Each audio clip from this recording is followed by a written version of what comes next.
Hello.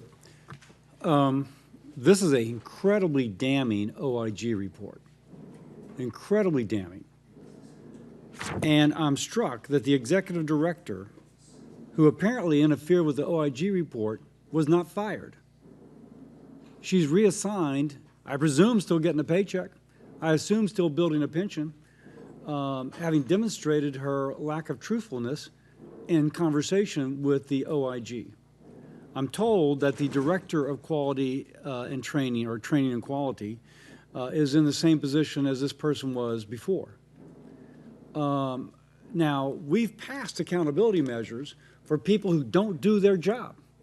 And it sounds like interfering with an investigation of a suicide, which may have been inappropriately handled on a veterans crisis line, is incompetence.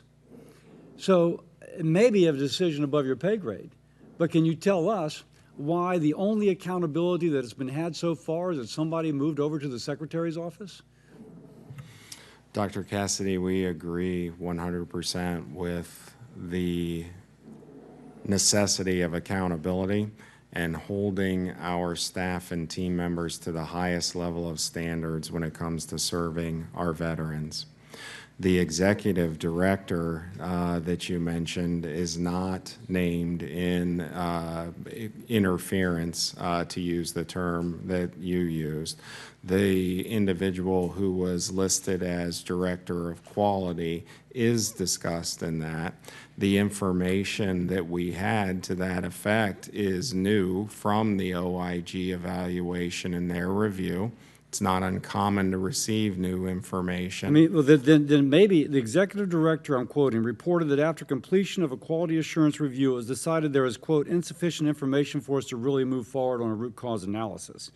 However, leaders initiated the root cause analysis after the OIG notification of the inspection, although the text conversation had not been obtained. Now, it sounds like somebody was asleep at the wheel, and the question is, was it just incompetence or was it just a cover-up? So is anything being done about it? What is this person earning? Are they earning less than they were before? No, sir, what you're referring to is an RCA in the context of reviewing the text exchange. This gets to the text retention issue. Stop. I'm not asking text retention. I'm asking, were the people responsible for the failure of this system and who did not initiate the appropriate follow-up and are apparently tampered with people, responder number one, said things which may have influenced the way they responded to the OIG, how are they being held accountable? They are under review using appropriate personnel, guidance, policy, and subject matter experts. And the person who was transferred, did they get a cut in pay? Or are they making the same money or are they making more? I'm not aware of a person transferred, sir. I thought somebody was transferred to the Secretary's office out of the position they had. Am I right on that? That is correct. I'm told that is correct. There is an individual who took a different job. There was not an individual that was transferred. Okay, took a different job.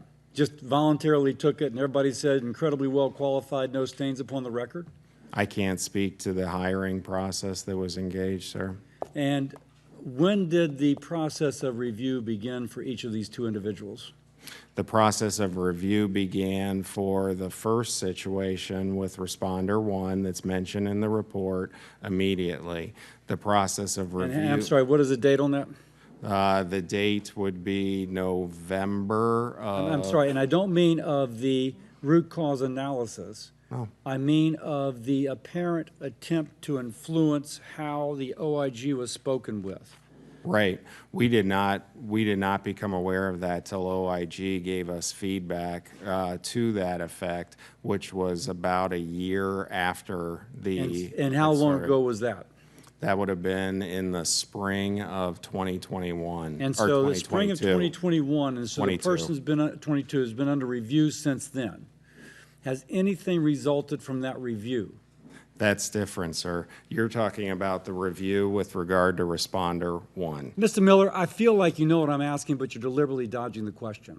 I want to know, when did the review begin of the two people whom this report alleges interfered with the investigation and are told folks how to respond differently than what apparently was the truth? The answers to your question, sir, require technical responses. Okay, but tell me what day, what month did those investigations of those two people begin by the VA? The investigation with responder one initiated. And again, I'm not speaking of the fact that the veteran died. I'm speaking of the fact that the supervisor apparently, shall we say, misbehaved.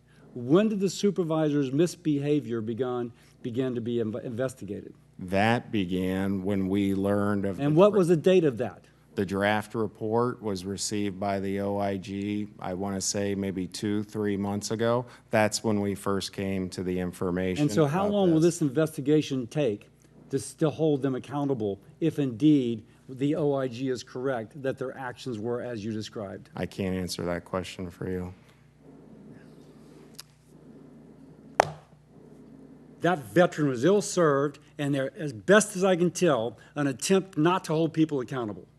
And my gosh, that is a pattern. Thank you.